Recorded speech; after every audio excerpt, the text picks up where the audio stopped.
but I did a class at UC Riverside called Utopia, Dystopia. So the first 5 weeks, I depressed the hell out of my students, and the next 5 weeks we read utopian novels or books. So I lifted them out of the trenches.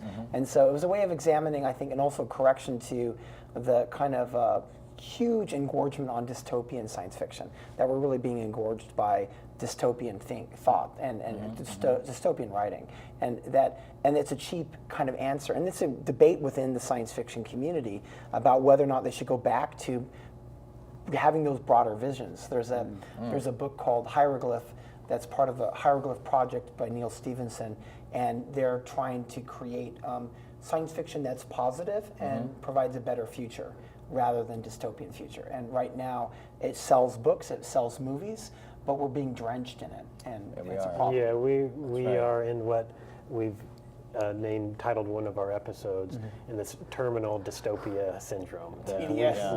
We have this addiction to stories about the end of the world, and as the common adage goes, it's easier to imagine than the end of the world than the end of capitalism. Frederick Jameson. Well, it isn't for me, but well, not for us.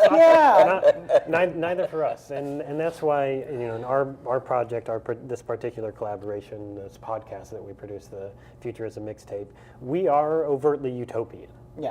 We are not, as in contrast to the conventional centrist left, the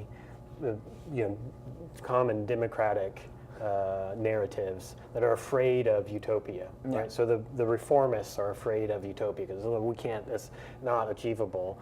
Well, we've seen what happens when we don't offer visions for a better world, and so that's where we can talk about solutions. That's what we're really invested in, is talking about a vision for a better world. What are solutions to help us get there? Well, one of the things that we have seen with capitalism is the growth of the fossil fuel industry. And now we have a crisis, an environmental crisis, like probably has never been seen in the history of this planet. So, and I mean, all the data is out there. I mean, I've had people on this show. I mean, it's not debatable anymore. If we survive this century, they'll do a ranking of mass murders. Exxon will be at the top of the list.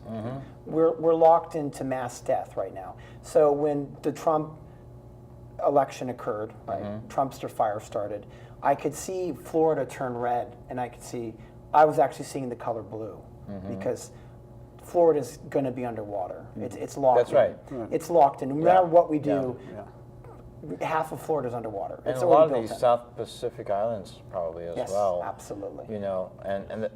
So what is the solution there? I mean, if there is a solution, what is it?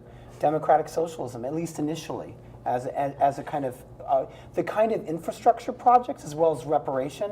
Naomi Klein's book, This Changes Everything, talks about the real need for what we call a Marshall Plan to deal with the massive ecological damage. And so we will have to do real-time reparations to the global south, Latin America, but particularly West-Saharan Africa will be very, very damaged by climate change. And we now know by 2100, 2150 that the Middle East will be too hot in the summer for people to live in.